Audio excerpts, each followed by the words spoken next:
हमने किए हो, कितना ही कुछ भी किया हो, यदि तुलसी की शरण में चले गए और तुलसी की परिक्रमा लगाते हैं, कहते हैं विष्णु पुराण में, यानी कानी च पापानि ब्रह्म हत्यादिकानि च तानि तानि प्रणश्यन्ति प्रदक्षिणः पदे पदे। जो व्यक्ति तुलसी महारानी की परिक्रमा करता है, और तुलसी की 4 बार परिक्रमा करनी चाहिए, तो जो 4 परिक्रमा करता है, तुलसी हो या विष्णु तत्व हो, विष्णु भगवान के मंदिर में जाएं, राम जी के मंदिर में जाएं, कृष्ण जी के मंदिर में जाएं, तो 4 परिक्रमा लगाना है। तो जो तुलसी जी की परिक्रमा करता है, यह निश्चित है कि उसके सारे पाप, यहाँ तक कि ब्रह्म हत्या का पाप भी नष्ट हो जाता है और तब वह व्यक्ति स्वच्छ बन जाता है। अच्छा, और क्या महिमा है तुलसी की? कहा ये जो तुलसी है, इनका भगवान की लीला में नाम है गोपी के रूप में वृंदा। कौन है ये तुलसी जी? वृंदा देवी है।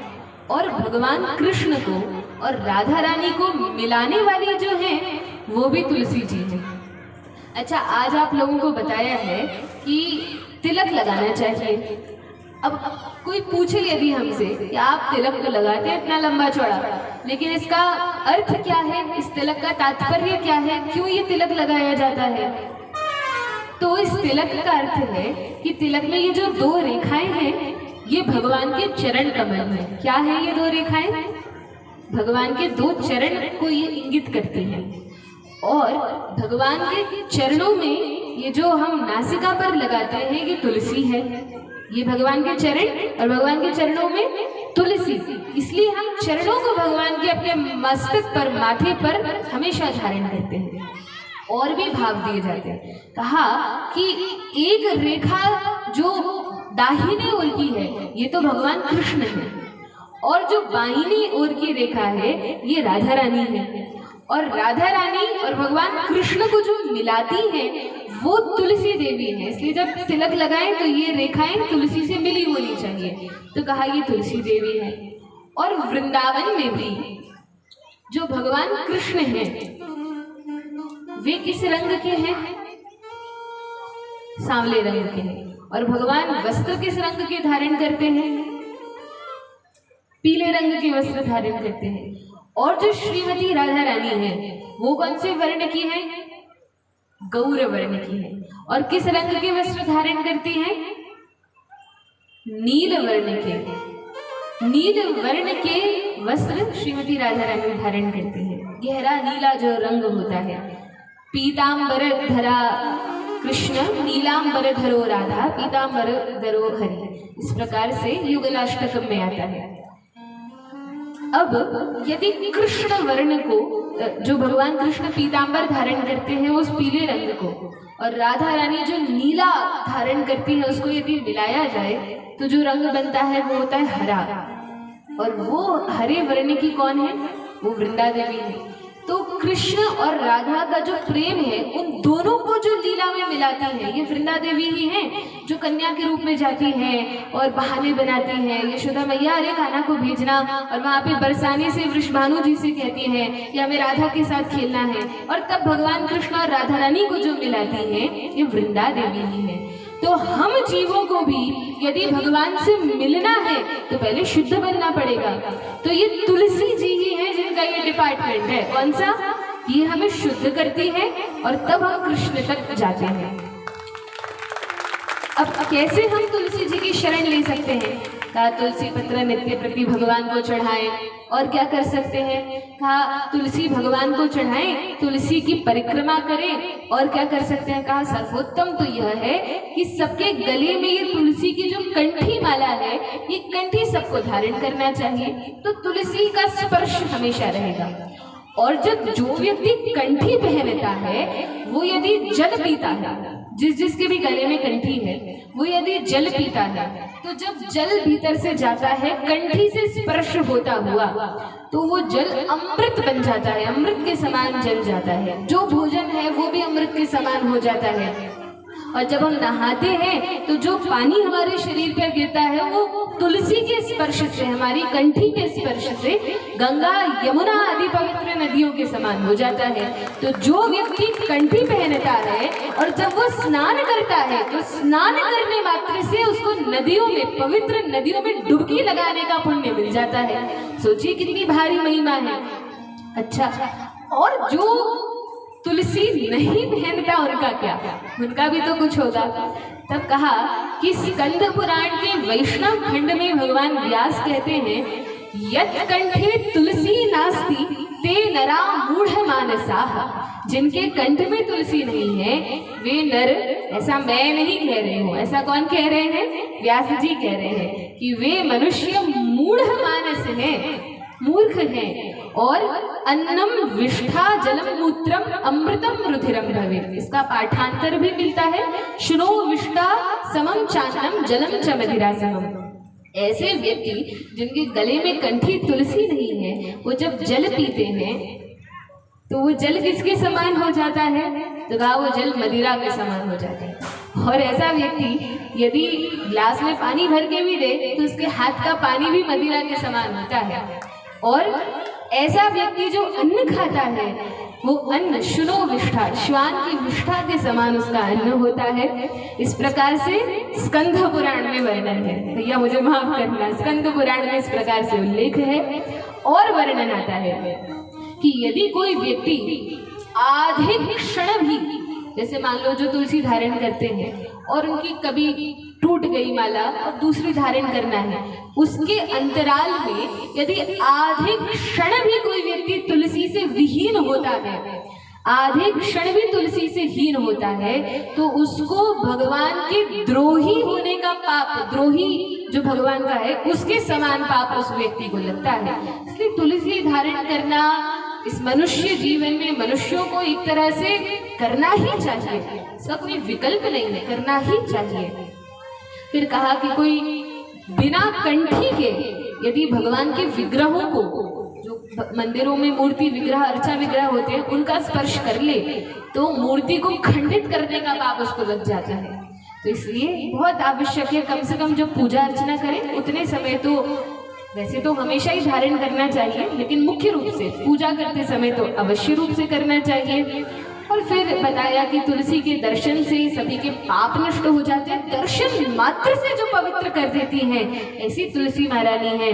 सबको अपने घर के आंगन में तुलसी अवश्य रखना चाहिए। देखिए जब हनुमान जी ने देखा कि विभीषण के आंगन में तुलसी है तब वो ठहरे, नहीं तो वो तो उड़ के और चले जाते, लेकिन उन्होंने देखा अरे वाह आंगन में तो तुलसी का पौधा लगा है, पक्का कोई वैष्णव है। वैष्णव कोई अपने आप को कहे और घर में तुलसी ना हो, वो कैसा वैष्णव? तो घर में तुलसी होना चाहिए और सनातन धर्म में सभी के घर होती ही है। और राम नाम अंकित ग्रह, राम नाम घर पे लिखा होना चाहिए। और क्या क्या था? शंख चक्र आदि चिन्ह बने हुए थे। तो ये प्रत्येक वैष्णव के घर इस प्रकार से होने चाहिए। तुलसी की महिमा बड़ी दिव्य है, भव्य है, अति अद्भुत है और मंगलकारी है। आइए तुलसी महारानी का स्मरण करते हैं और उनसे प्रार्थना करते हैं कि देखिए हमारी योग्यता नहीं है, फिर भी हम भगवान के रास की लीला को श्रवण कर रहे हैं। भैया सबका अधिकार नहीं होता रास लीला पे, रास पंचाध्यायी पर। तो आप हमें इतनी शक्ति प्रदान करें, हमें योग्य बना दें कि हम भगवान की लीला में प्रवेश कर सके।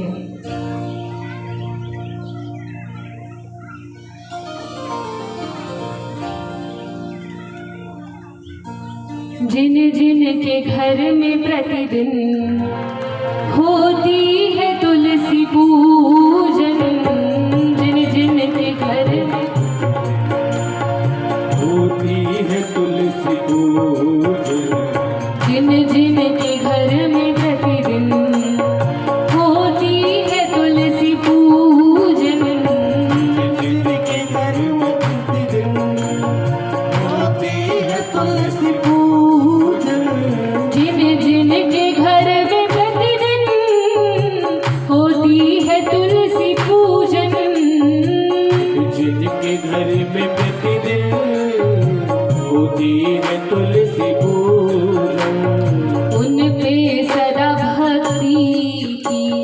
उन पे सदा भक्ति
और ये तोतों को भेजती है, बरसाने में रहती है राधा रानी के साथ, वहां से तोतों को भेजती है कहाँ पे, नंदगांव में, जाओ कृष्ण का सारा समाचार लेकर आओ, कहाँ क्या कर रहे हैं, पूरी जानकारी नंदा देवी को होती है और वो फिर सब राधा रानी को बताती है। तो ये कृष्ण प्रेयसी है और भगवान का पूजन करती है, राधा रानी की प्रियतमा है।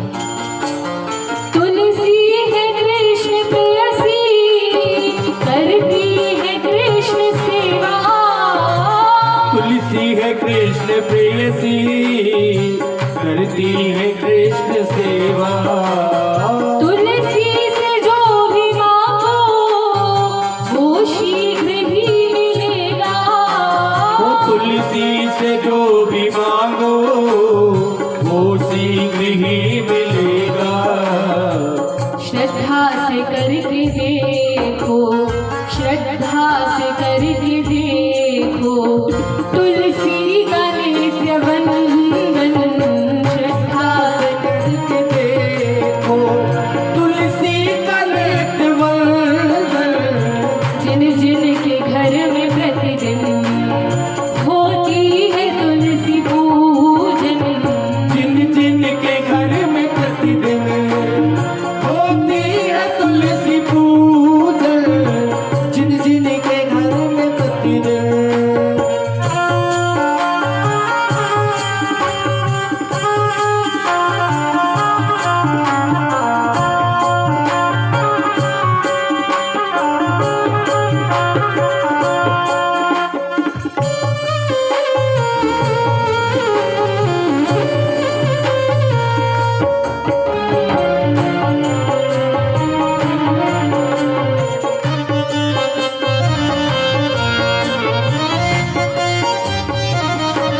मैंने कहा कि क्या तुलसी जी को मनाना बहुत कठिन है? कहा बिल्कुल कठिन नहीं है। क्या करना है, कैसे तुलसी जी मानेंगी, कैसे वो हमें कृष्ण प्रेम प्रदान करेंगी? कहा सबसे सरल है मैया तुलसी जी को मनाना। सबसे सरल है मैया तुलसी जी को मनाना। कैसे?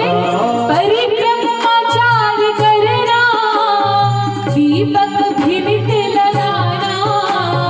परिक्रमाचार करना, दीपक भी नित लगाना।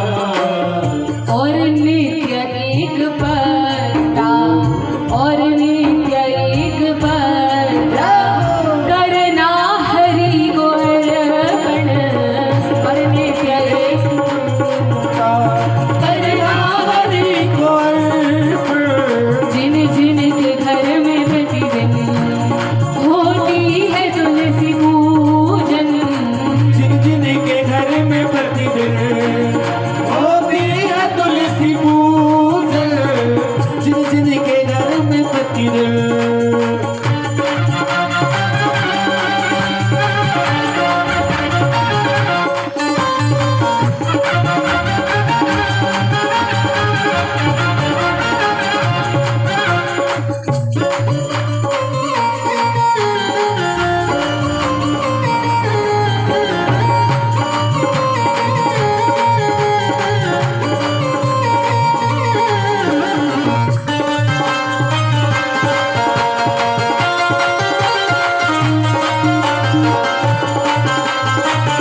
ध्यान से सुनिएगा, अब काम की बात आ रही है।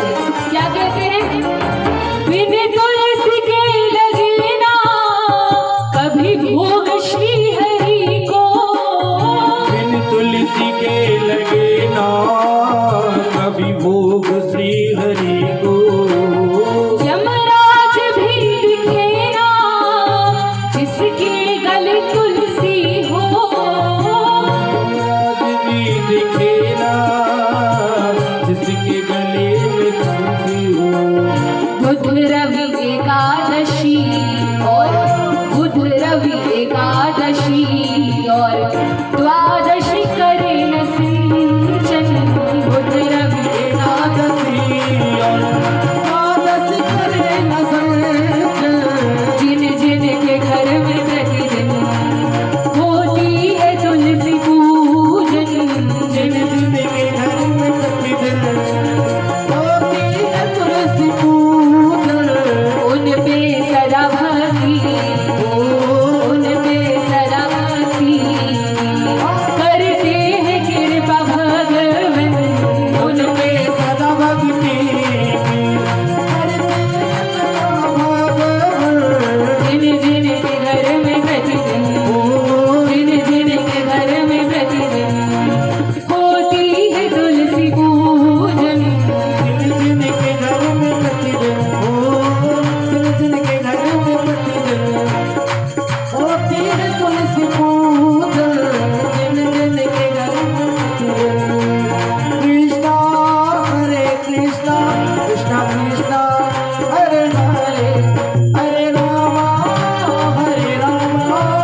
हरे कृष्णा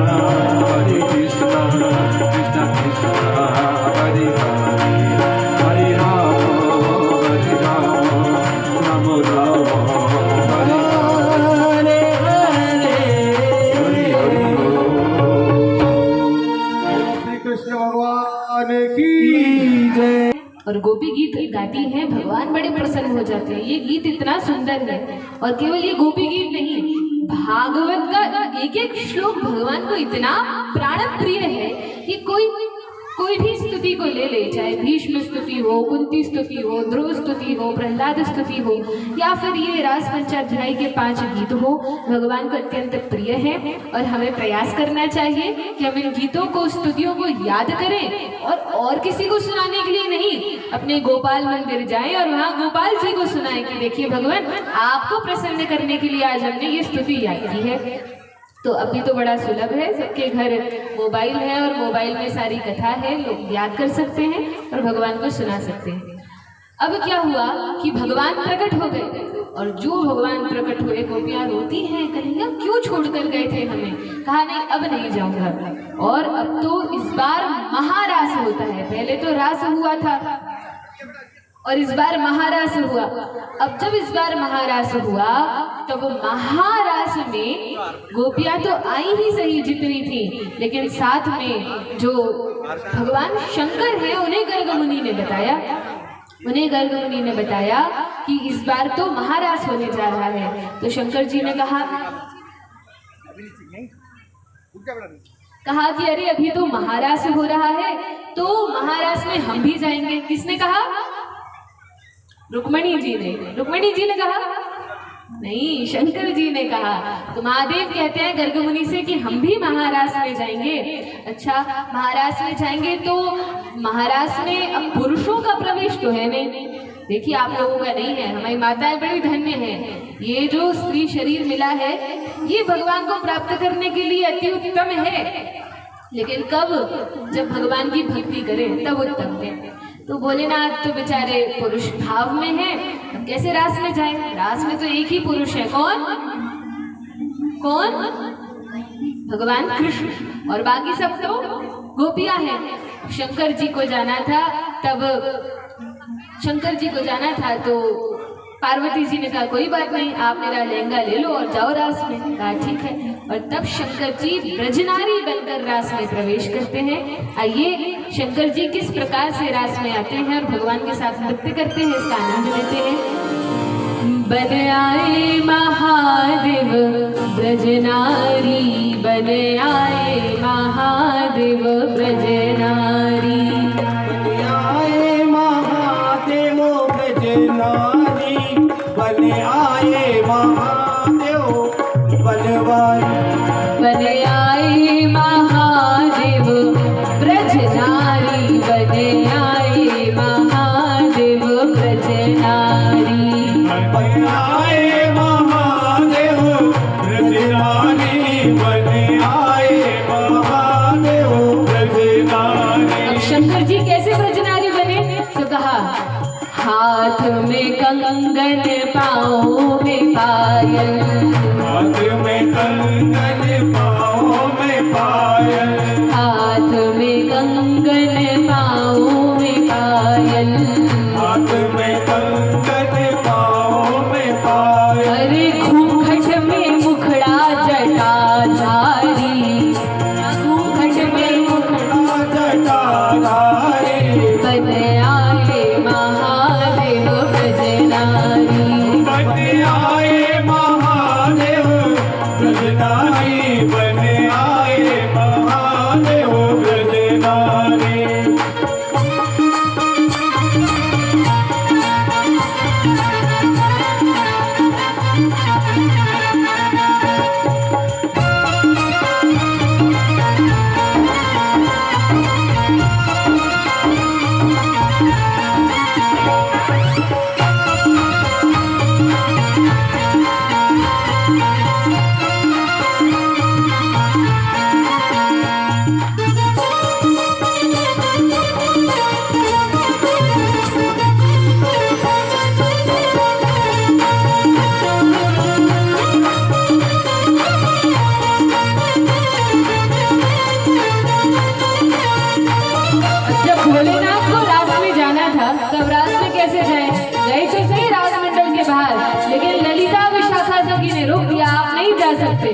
जाना पड़ेगा। कहा पहले यमुना जी में, श्याम कुंड, राधा कुंड में स्नान कीजिए, तब जब आपको गोपी भाव आएगा और हम आपका मेकअप तो ऊपर से कर ही देंगे, लहंगा फरिया चुनरी बिंदी पहना देंगे, लेकिन भाव भी होना चाहिए गोपियों वाला। कहा ठीक है। तब ललिता विशाखा ने श्रृंगार किया और भोलेनाथ ने श्याम कुंड राधा कुंड में स्नान किया। बिंदी चूड़ी चुनरिया बिंदी चूड़ी चुनरिया ले ली, ललिता विशाखा की बन के सहेली, ललिता विशाखा की बन के सहेली। आज शिव जी सजे हैं विकट भारी, आज शिव जी सजे हैं विकट भारी, बन आए महादेव भजनारी, ओ बने आए महादेव ब्रजनारी, बने आए महादेव ब्रजनारी।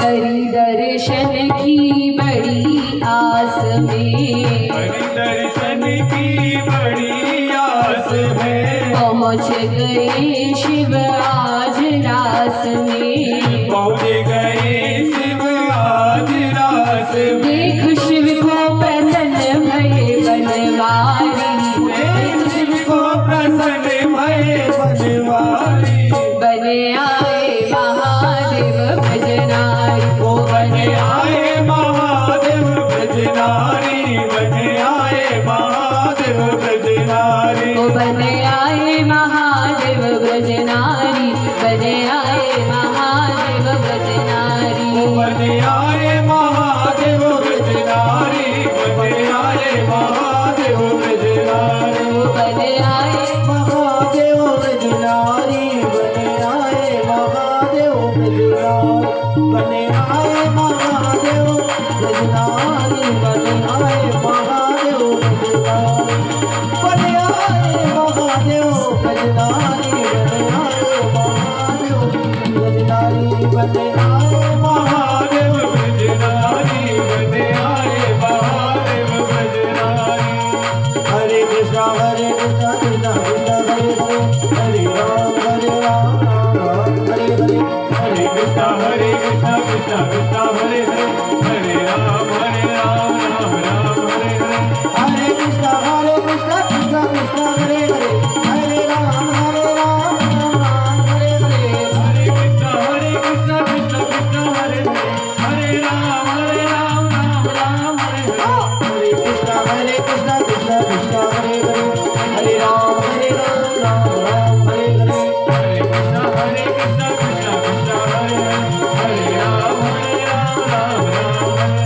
हरे कृष्णा कृष्णा कृष्णा हरे हरे, हरे राम हरे बोलिए गोपेश्वर महादेव की जय। हरे कृष्णा कृष्णा कृष्णा हरे हरे, हरे राम राम राम हरे हरे। भगवान शंकर किस रूप में गए? नागचंद्रेश्वर बनकर गए, नागचंद्रेश्वर बनकर गए रास में, फिर गोपेश्वर महादेव बनकर रास में प्रवेश करते हैं। और तब भगवान ने देख लिया कि भोलेनाथ आए हैं, लेकिन कुछ बोले नहीं। भगवान को बड़ी प्रसन्नता हुई और इस प्रकार से हर रास नृत्य संपन्न होता है। और अब भगवान योजना बनाते हैं कि धीरे धीरे वृंदावन से मथुरा लीला की ओर आगे बढ़ना है। ये जो गोपियां हैं और जो ब्रजवासी हैं, तो बच्चों से निवेदन है कोई भी बातें नहीं करेंगे, सब ध्यान से कथा सुनेंगे, क्योंकि इसके बाद आप लोगों का जो स्कूल में एग्जाम होगा उसमें यही कथा पूछी जाएगी, इसलिए ध्यान से सुनो। बोलो वृंदावन बिहारी लाल की जय। सारे टीचर प्रिंसिपल ये कथा में बैठे हैं ना, सब हम यही पूछेंगे, यही पढ़ाएंगे। तो रास नृत्य लीला तो संपन्न होती है। अब वृंदावन वासी जो है, ये गोपियां जो हैं, इनके भाव बड़े मधुर हैं और ये सभी ब्रजवासी बड़े भोले हैं। और जो व्यक्ति सरल होते हैं, भोले होते हैं, उन पर ही भगवान प्रसन्न होते हैं। देखिए, भगवान ने ये नहीं कहा कि बहुत बड़े बड़े संस्कृत के आप विद्वान बने या खूब आपको वेद शास्त्र पढ़ने आए तभी आप मुझे प्राप्त कर सकते हैं। भगवान तो कहते हैं कि आप में भले ही कोई योग्यता न हो, लेकिन यदि आप भक्त हैं तो उस भक्त को मैं स्वीकार करता हूँ। भागवत में वर्णन आता है, यस्यास्ति भक्तिर भगवत्य किंचना सर्वैर गुणैस्तत्र समासते सुराः हराव भक्तस्य कुतो महद्गुणा मनोरथेना सति धावतो भीः। जिस व्यक्ति में भगवान की भक्ति हो, अच्छा भक्ति का अर्थ क्या है? भक्ति का अर्थ क्या है? भगवान की प्रेममयी सेवा ही भक्ति है। लिख कर रख लेना, भक्ति का अर्थ क्या है? भगवान की प्रेममयी सेवा ही भक्ति है। और जिस व्यक्ति में भगवान के प्रति प्रेम है, उस व्यक्ति में संसार के सारे गुण अपने आप आ जाते हैं। और जिस व्यक्ति में कृष्ण भगवान के प्रति प्रेम नहीं है, उसने चाहे कितना ही कुछ सीख लिया हो, पढ़ लिया हो, लेकिन उसमें कोई गुण नहीं है, ऐसा समझना चाहिए। तो इस प्रकार से भागवत में वर्णन है। एक बड़ी सुंदर कथा है। एक बार एक व्यक्ति था, बड़ा भोला था, एक बालक था, बड़ा भोला था और उसको कोई ज्ञान नहीं था, कोई पढ़ाई लिखाई उसने ज्यादा की नहीं थी। ध्यान से सुनिए, बड़ी सुंदर कथा है। आप लोगों को पता है कल क्या है? कल बड़ा विशेष दिन है। क्या है कल? किसी को पता है कल क्या है? नहीं पता?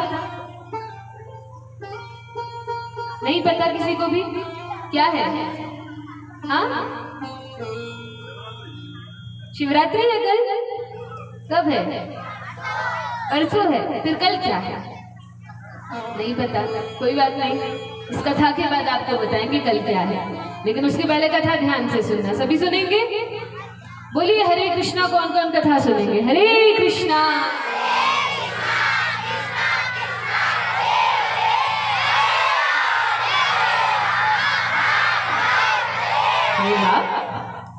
आप लोगों को तो इतने बढ़िया ढंग से याद हो गया। आज तो छठा ही दिन है, छठा दिन है आज। अभी तक तो याद हो ही जाना था और याद हो गया, बड़ी अच्छी बात है। तो एक व्यक्ति था और ये बड़ा भोला था, पढ़ा लिखा ज्यादा था नहीं, और इसका एक ही काम था, दिन भर खाता था। और इतना खाता था कि घर वाले बोलते थे भैया बंद कर दे, कितना खाता है। जब तक 5 पंगतें खा के उठ जाती तब तक ही अकेला ही खाता रहता, खाता बहुत। और दिन भर जो खाता है फिर वो क्या करता है? फिर वो सोता है। तो दिन भर खाता और सोता, घर वाले परेशान, कहा कुछ काम धाम नहीं करता, खाता है और सोता रहता है। एक दिन घर वालों ने कहा देखो ये कुछ करता नहीं है, इसको घर से निकाल दो। जब जिम्मेदारी पड़ेगी, खुद का पेट पालना पड़ेगा, तब समझ में आएगी। कहा ठीक है, घर से निकाल दिया। जब घर से निकाला तो बेचारा भटकता भटकता जा रहा था। अब जब घर पे था और कोई उसको खाने पर टोके तो कहता था कि अरे दाने दाने पर लिखा है खाने वाली का नाम, और खाता जाता। अरे मेरा नाम लिखा है इस बोरी पर तो मैं खा रहा हूँ। तो घर वाले कहते भैया तू दाना दाना मत कह, तू कह बोरी बोरी पे लिखा है खाने वाले का नाम, ऐसा कहते। कोई बात नहीं, जिसके भाग्य में जितना है खाता है। घर से निकाल दिया। अब जब घर से निकाल दिया तो उसको मार्ग में कुछ साधु संत मिले और साधु संतों से उसने कहा कि देखिए मेरे घर वालों ने मुझे निकाल दिया है। एक अच्छे हृष्ट पुष्ट संत थे, उनसे कहा आपके साथ ये चल रहे हैं, ये कौन है? कहा ये हमारे चेले हैं। जो गुरुजी थे उन्होंने कहा हमारे चेले हैं। अच्छा चेले हैं, क्या करते हैं ये लोग? कुछ नहीं, भगवान का भजन करते हैं, मठ में आश्रम में सेवा करते हैं। अच्छा, कुछ नहीं करना पड़ता, बस सेवा करना है और नाम लेना है। हाँ बस इतना ही करना है। अच्छा इन्हें आप खाने को भी देते हैं? अरे हाँ भैया बिल्कुल देते हैं, हमारे आश्रम में रहते हैं, खाते हैं बढ़िया से। अच्छा, क्या मैं भी आपके आश्रम में आ सकता हूँ? जो बोलेंगे वो करूँगा, बस मुझे खाने के लिए दे दीजिएगा। अरे हाँ हाँ बिल्कुल आ सकते हो, क्या करना पड़ेगा? कुछ नहीं, बस भगवान का भजन करना, राम राम जपना। ये अच्छी बात है, कुछ करना भी नहीं है, राम राम जपना है और खूब खाने को मिलेगा। अच्छा, कितने टाइम खाने को मिलेगा? कहा अरे आश्रम है, वहां तो दिन भर पंगत चलती है, 3 पंगतों में बैठ लेना, और क्या, और कितना खाओगे, खाना जितना खाना हो। ठीक है, अच्छी जुगाड़ बनी। गया उन साधुओं के साथ, अब रोज खूब खाता, 3 पंगतों में बैठता और भर भर के खाता, और राम राम जपना सिखा दिया, सो जप लेता। एक दिन क्या हुआ कि सुबह उठा, और सुबह उठते ही उसको ऐसी भूख लगती थी, उसकी एकदम भीन जैसी भूख थी। तो सुबह उठते जब भूख लगती थी तो सीधे जाता था, उठते से आँख खुलते से सीधे जाता था रसोई में, और देखता था कि आज क्या बन रहा है, और फिर डोल डाल करने और नहाने जाता था। अब आज भी उठा, और उठ के सबसे पहले कहाँ गया? मंदिर में, रसोई में गया, और रसोई में जाके उसने देखा तो आज तो कुछ नहीं बन रहा, सारे चूल्हे ठंडे पड़े हैं, कोई हलवाई नहीं, कोई सामग्री नहीं, कोई चूल्हा नहीं। घबरा गया, अरे क्या हुआ, आज कहीं निमंत्रण है बाहर, क्या है, कुछ बन नहीं रहा। गया गुरुजी के पास, गुरुजी आज तो रसोई में कुछ बन नहीं रहा। गुरुजी ने कहा अरे तुम्हें पता नहीं आज क्या है, जैसे आप लोगों को पता नहीं कल क्या है। तो कहा कि आज तो एकादशी है। अच्छा एकादशी है, हाँ आज 11 है। अच्छा 11 है तो क्या कहीं बाहर निमंत्रण होगा? कहा अरे नहीं भैया, 11 के दिन जो वैष्णव होते हैं या मनुष्य मात्र को एकादशी का व्रत रखना चाहिए। तो व्यक्ति कहने लगा आपके और चेले नहीं हैं? कहा है बहुत सारे हैं। तो भैया उनसे करवाओ व्रत, ये व्रत हमारे बस की बात नहीं है। अरे ऐसे कैसे, तुम आश्रम में रहते हो, आश्रम के अब निवासी हो गए हो, तो ये तो सभी लोग बिछड़ौत गांव के सब लोग एकादशी रखते हैं, तो क्या तुम नहीं रख सकते आश्रम में रहकर? कहा कि गुरुजी देखिए ऐसी बात है कि मुझे भूख बहुत लगती है और मैं खाए बिना रह नहीं सकता, क्योंकि यदि मैंने एकादशी रख ली तो मैं कल द्वादशी नहीं देख पाऊंगा। गुरुजी ने कहा अरे इतनी दिक्कत है? हाँ महाराज इतनी दिक्कत है। ठीक है, आश्रम में तो भोजन प्रसादी बनेगी नहीं, क्या तुम्हें बनाना आता है? अब मरता क्या नहीं करता, कहा हाँ सब बना लेंगे, आपको सामग्री दे दो। कभी बनाया तो नहीं था, लेकिन आज तो बनाना पड़ेगा। तो ले गया सारी सामग्री और एक आश्रम के बाहर दूर नदी थी, नदी के तट पर बैठ गया और भोजन बनाने लगा। लेकिन जिस समय जा रहा था तो गुरुजी ने उसको एक बात समझाई। गुरुजी ने कहा देखो बच्चा, वैसे तो एकादशी के दिन खाना नहीं चाहिए। क्यों नहीं खाना चाहिए? क्योंकि एकादशी के दिन जो व्यक्ति अन्न खाता है उसको पाप खाने के समान वो होता है। एक एक अन्न के दाने में पाप खाने का उसको फल मिलता है। इसलिए एकादशी के दिन अन्न नहीं खाना चाहिए। कहा किस किस को नहीं खाना चाहिए? तो शास्त्र में निर्देश है 5 वर्ष के ऊपर के हर व्यक्ति को और 90 वर्ष के नीचे के हर व्यक्ति को। अब उसमें आप देख लीजिए कहाँ आते हैं, 5 साल के नीचे है कि 90 के ऊपर है। और यदि नहीं है तो फिर एकादशी का व्रत सबके लिए करना ही चाहिए, इसका कोई और विकल्प नहीं है। ये तो करना ही है। जो नहीं करेगा उसको पाप लगेगा, करने से पुण्य लगेगा वो अलग है, नहीं करने से पाप लगेगा।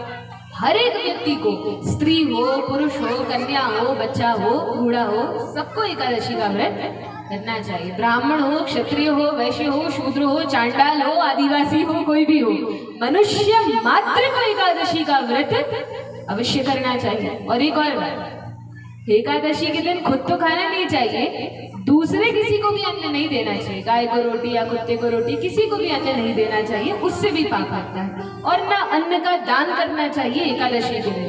तो कल मत करना, जो दान करना है जितने क्विंटल आज कर लेना, कल एकादशी है, कल के दिन अन्न का दान बोल सकते हो पर दे नहीं सकते। तो इस प्रकार से एकादशी का वर्णन है। तो वो गया, लेकिन गुरुजी ने कहा देखो वैसे तो एकादशी के दिन खाना नहीं चाहिए, लेकिन तुम रह ही नहीं सकते हो, तुम मर जाओगे बिना खाए, इसीलिए क्या करो, ले तो जाओ सामान, लेकिन भगवान को भोग लगाए बिना मत खाना। वैसे तो प्रतिदिन भोग लगाना चाहिए, पर तुम तो ऐसे खा रहे हो एकादशी पे, खाना नहीं चाहिए, तो कम से कम भोग लगा के फिर खाना। इसने कहा ठीक है।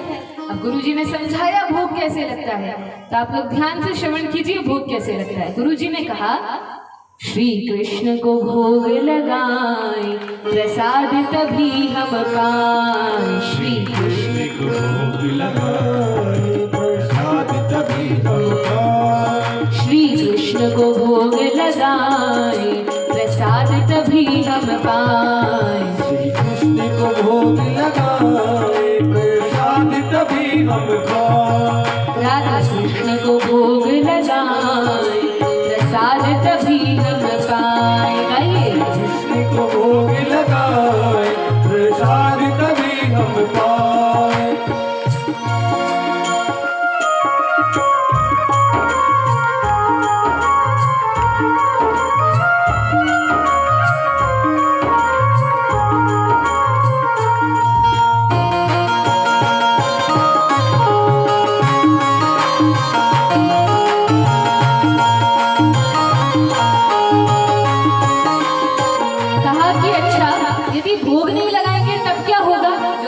भोग लगाए खाते हैं तो उससे क्या होगा?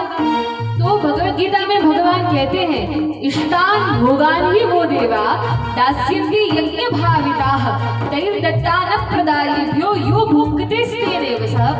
जो व्यक्ति भगवान को भोग लगाए बिना खाता है उसको चोरी का पाप लगता है, क्योंकि हमारे खेत फसल अन्न सब कुछ किसके हैं? भगवान के हैं, और भगवान को अर्पण किए बिना खाएंगे तो चोरी का पाप लगेगा। तो कहा, भोग बिना भोजन चोरी कहलाता है। भोग बिना भोजन चोरी कहलाता है। और भोग लगा भोजन कृष्णा बन जाता है। और भोग लगा भोजन कृष्णा बन जाता है। भोग लगाने पर भगवान जी आते हैं। भोग लगाने पर भगवान जी आते हैं। भावनाओं पर ही कृपा बरसाते हैं। भावनाओं पर भी कृपा बरसाते हैं। राधे कृष्ण को नित्य बुलाए प्रसाद तभी हम पाए। राधा कृष्ण को नित्य बुलाए प्रसाद तभी हम पाए। श्री कृष्ण को भोग लगाए प्रसाद तभी हम पाए। श्री कृष्ण को भोग लगाए प्रसाद तभी हम पाए। गुरुजी ने उसको समझा दिया कि देखो, भोग लगाना और भगवान जब आके खाए उसके बाद ही जब वो प्रसाद बन जाए तब खाना। उसने कहा ठीक है। और गुरुजी ने समझाया आगे, भोग में हो तुलसी घी दूध गाय माता। भोग में हो तुलसी घी दूध गाय माता। महामंत्र की ध्वनि हो हृदय हो श्रद्धा का। महामंत्र की ध्वनि हो हृदय हो श्रद्धा का। तन मन की शुद्धता हो भाव विमल हो मन। तन मन की शुद्धता हो भाव विमल हो मन। बस प्रेम से कर दीजिए भोग उन्हें अर्पण। बस प्रेम से कर दीजिए भोग उन्हें अर्पण। भगवान स्वयं चले आए प्रसाद तभी हम पाए। भगवान स्वयं चले आए प्रसाद तभी हम पाए। श्री कृष्ण को भोग लगाए प्रसाद तभी हम पाए। श्री कृष्ण को भोग लगाए प्रसाद तभी हम पाए। राधे कृष्ण को नित्य बुलाए प्रसाद तभी हम पाए। श्री कृष्ण को नित्य बुलाए प्रसाद तभी हम पाए। श्री कृष्ण को भोग लगाए प्रसाद तभी हम पाए। कृष्ण को भोग लगाए प्रसाद तभी हम पाए। हरे कृष्णा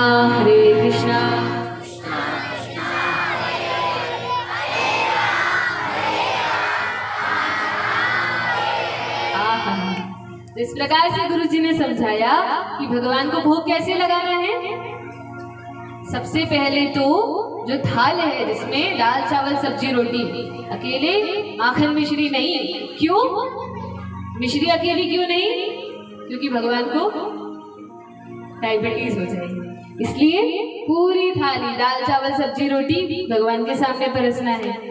और क्या करना है, जो भी कुछ हमने बनाया है सब में तुलसी पत्र डाल देना है। तुलसी का एक एक पत्ता सब्जी में भी, दाल में भी, चावल में भी, और जो जो भी कुछ है, पूड़ी पराठे पकवान जो जो भी कुछ है उन सब में तुलसी का पत्र डाल दिया। फिर क्या करना है, फिर घंटी बजानी है, गरुड़ घंटी। अच्छा, गरुड़ घंटी सबके घर में है ना? सबके घर में घंटी है, सब लोग बजाते हैं। कौन कौन बजाते हैं घंटी? अरे वाह, जिसके घर घंटी बजती है उसके घर कभी भूत प्रेत नहीं आता, कोई चुड़ैल डायन नहीं आती, तो घंटी बजाते हैं। अच्छा, ये घंटी बजाते क्यों हैं? तो शास्त्रों में उल्लेख है कि गरुड़ घंटी बजाने से, क्योंकि जो गरुड़ जी हैं, कौन है ये गरुड़ जी? क्या करते हैं? भगवान के वाहन हैं। और जब गरुड़ जी उड़ते हैं तो उनके पंखों से, गरुड़ भगवान के पंखों से वेद मंत्र प्रकट होते हैं। तो जब हम गरुड़ घंटी बजाते हैं तो हमारे बोलने में यदि मंत्रों का कुछ गलत सलत उच्चारण हो भी जाए तो गरुड़ घंटी बजाने से, क्योंकि उन्हीं से वेद मंत्र प्रकट हैं, तो वो सारी अशुद्धियां समाप्त हो जाती हैं और भगवान पूजा को स्वीकार कर लेते हैं। इस प्रकार से वर्णन है। ठीक है, तो सबसे पहले क्या किया, क्या डाला? तुलसी पत्र। उसके बाद गरुड़ घंटी बजाई। कल घंटेश्वर की कथा सुनी थी ना, माखन का भोग लगा था, घंटी बजा दी। और तीसरा काम, बस 3 काम करने हैं। तीसरा काम क्या है? 3 बार हरे कृष्णा कृष्णा कृष्णा हरे हरे,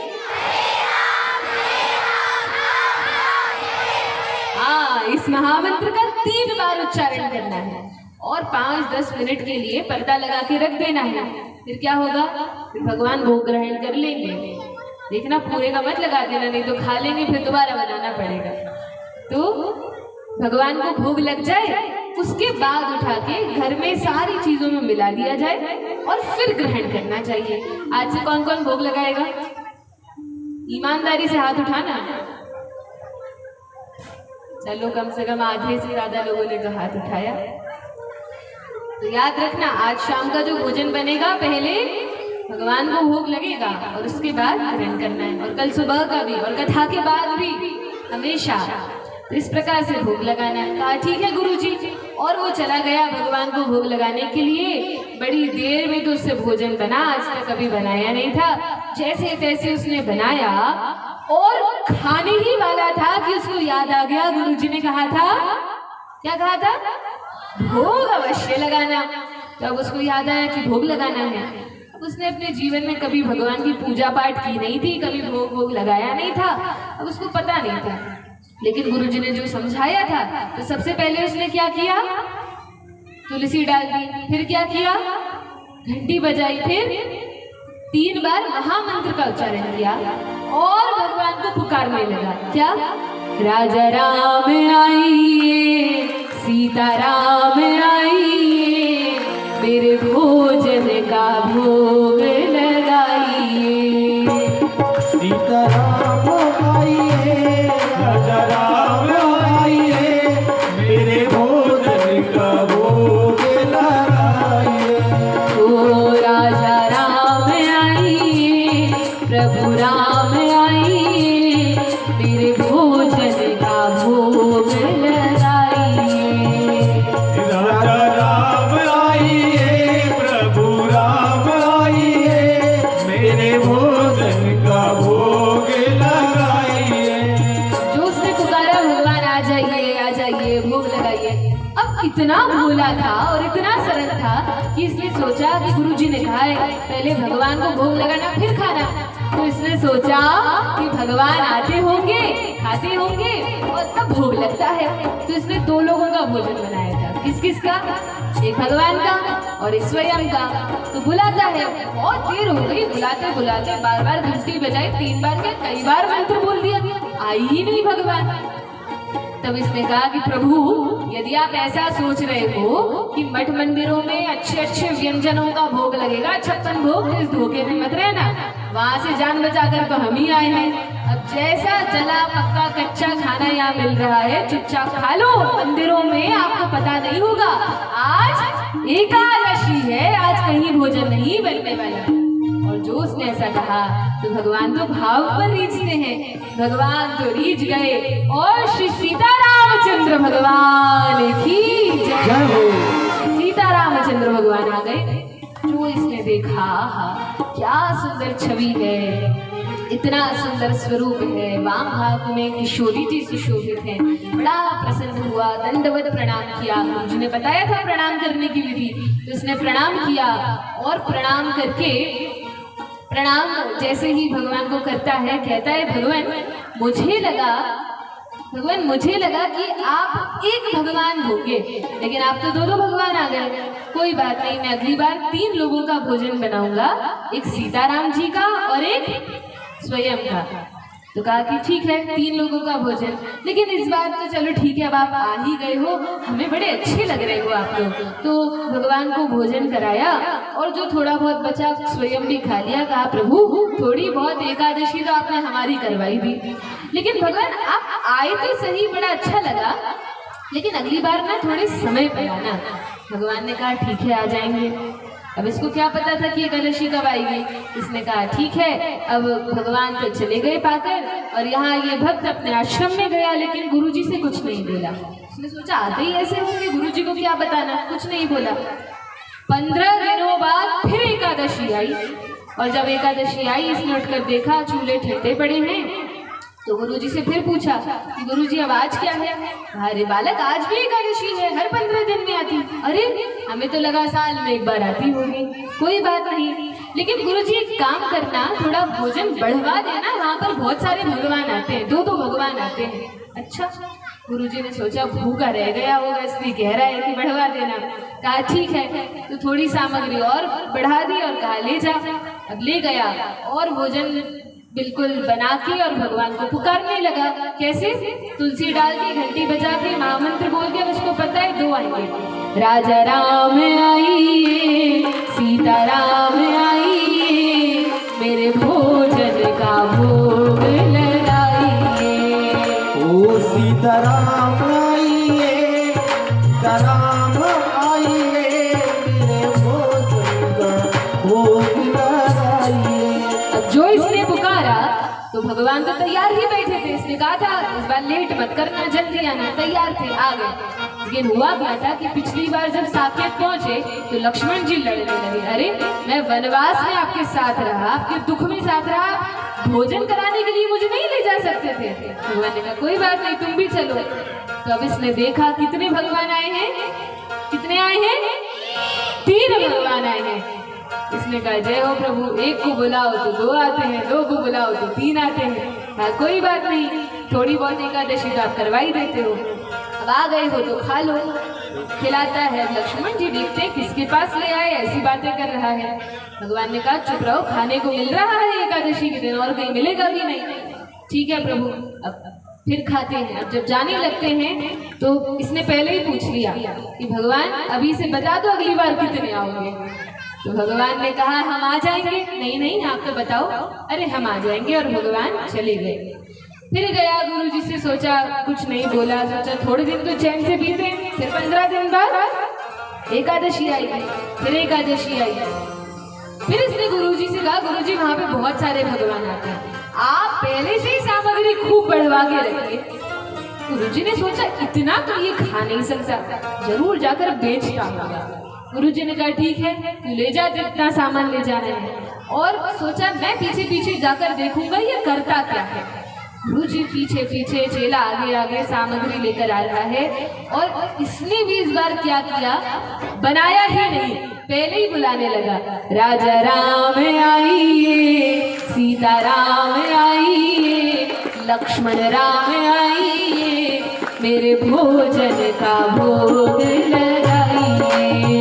ओ सीता राम आइए, लक्ष्मण साथ लाइए, मेरे भोजन का भोग लगाइए।